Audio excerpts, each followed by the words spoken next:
Welcome to the 19th session of Within the Shadow of the Galilean, When the Crucified Rise Up.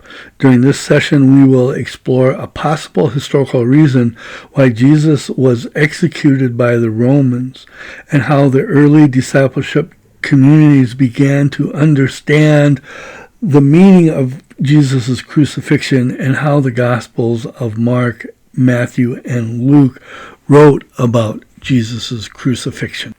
The most common way of thinking of Jesus' crucifixion is that Jesus was arrested by the Jewish leaders, tried by the Jewish council, was mocked and beaten by the Jewish guards, was tried by Pilate again, mocked and beaten by the Roman soldiers, who then crucified him on the false charge that Jesus is the King of the Jews. A possible historical reality may be something closer to Jesus was captured, interrogated by the Jewish leaders that are collaborating with the imperial Rome, who have their secret police mock and torture him. Then they hand him over to Pilate, who again interrogates Jesus and has his Roman soldiers once again mock and torture him, who then has Jesus executed as a rebel leader who seeks to be the King of the Jews. How we understand Jesus' execution by crucifixion is crucial, the key, in fact, of understanding Jesus' life. So let me draw a possible picture of the life and ministry of Jesus that could have led to his execution by Pontius Pilate. Jesus' ministry was all about proclaiming a new kingdom that was in opposition to the imperial Roman rule.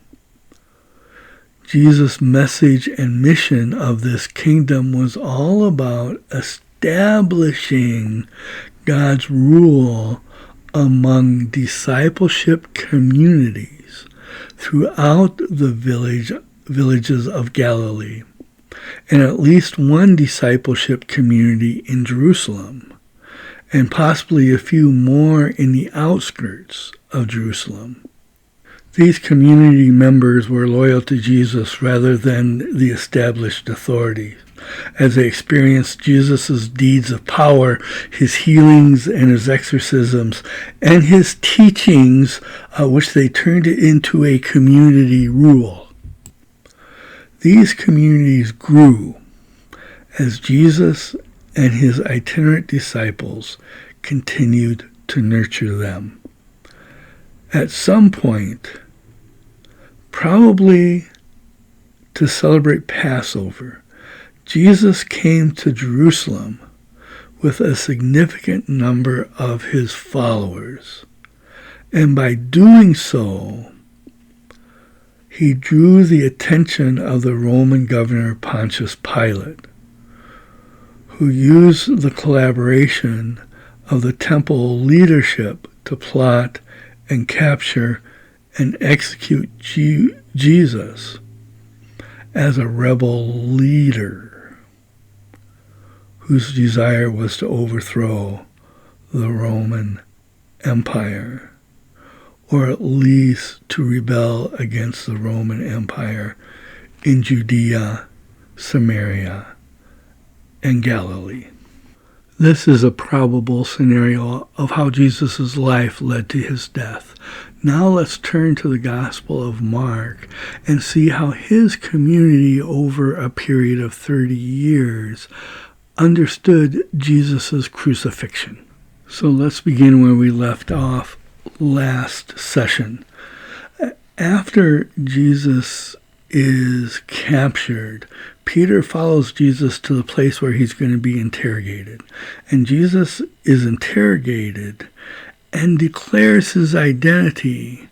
The high priest asks, "Are you the Messiah?" And Jesus says, "I am." Peter then is interrogated and denies he knows Jesus. It's one of those sandwiches Mark loves to do, and at the center of it, Jesus finally says to the high priest, "I am the Messiah."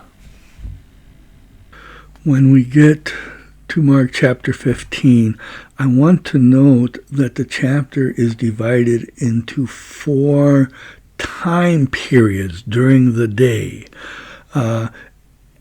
As soon as it was morning, around 6 o'clock, the chief priest held a consultation with the other Roman collaborators. They bound Jesus and they took him over to Pilate, where Pilate asked if he is the king of the Jews. Jesus says he says so, and that's the last word Jesus says until he's on the cross. Pilate calls Barabbas, who was in prison with the rebels who committed murder during the insurrection, it says. The crucifixion of Jesus also needs to make sense during the Jewish rebellion against Rome from 66 to 70. Then finally, from 9 to noon, it says they brought Jesus out to Golgotha, or the skull where he was crucified. And it was 9 o'clock in the morning, and the inscription of the charge against him was King of the Jews. So we go from 9 o'clock to noon, and at noon to 3, there's just one simple sentence. In verse 33, it says, "When it was noon, darkness came over the whole land until 3 in the afternoon." And then at 3 in the afternoon, Jesus at some point cries out, my God, why have you forsaken me?" And eventually a Roman centurion who was facing Jesus saw that in this way Jesus breathed his last. And the centurion says, truly this man was God's son. So a brief overview of chapter 15, Jesus' execution by crucifixion in Mark. From this quick overview, I want to highlight 3 aspects of the story of Jesus' crucifixion in Mark. First, the time frames are important. Second, the choice of releasing Barabbas or Jesus is important. And finally, what the Roman centurion says is important. None of them probably go back to the lifetime of Jesus. There's a 4th element that is very significant. That's when Jesus cries out, my God, why have you forsaken me?" That may or may not go back to the life of Jesus, but it is clearly a reference to Psalm 22. So real quick, the significance of those 4 highlights. First, Jesus' last words, my God, why have you forsaken me?" are a quote of the first lines of Psalm 22. Significant piece of reflection for the early followers of Jesus as they think about his crucifixion. To have a Roman centurion be the only human being in the Gospel of Mark who can see Jesus as God's son is significant. No other human being does, and it is at the crucifixion that for Mark's community, Jesus is revealed as God's son. The choice between Jesus and Barabbas is significant because Barabbas literally means son of the Father. and choices between the violent rebel who has committed murder during the resurrection or the nonviolent revolutionary who is Jesus. During the rebellion from 66 to 70, which side do you choose to be on?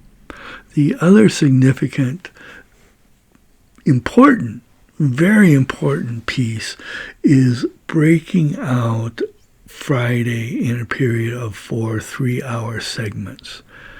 It seems like Mark's community, and probably before Mark, the community in Jerusalem, would spend a whole day, a Friday, reflecting on the death of Jesus, using these 3-hour segments to talk about Jesus before Pontius Pilate, the choice of Barabbas or Jesus, the crucifixion that happens from 9 to noon, the seeming darkness that happens from noon to 3, and then finally Jesus' last words and his death from 3 to 6. Early on, this became a format for reflecting on the death of Jesus. So let's move back to see how we can stand within the shadow of the Galilean on this very crucial day, the day of his execution. There stands behind the Gospel of Mark a discipleship community in Jerusalem that included the disciples Peter and John, and the brother of Jesus named James. This community for years and possibly decades reflected on Jesus' execution and gifted us with the passion story we find in Mark 14 and 15. But Mark downplays the role Pontius Pilate had in Jesus' capture, interrogation, mocking, and torture. Pontius Pilate, as the Roman governor, needed to know and approve of anyone who is part of a resistance. So Jesus was executed as all who openly opposed Roman imperial rule. As a leader of a rebel group, the Roman Empire did not allow any opposition, even nonviolent opposition. Thus, from a Roman perspective, Jesus died exactly for what he was charged with, someone who would be the king of the Jews, but not their king of the Jews. So Jesus is executed, but that's not the last word. Soon stones will be rolled away, and we'll hear the message of resurrection.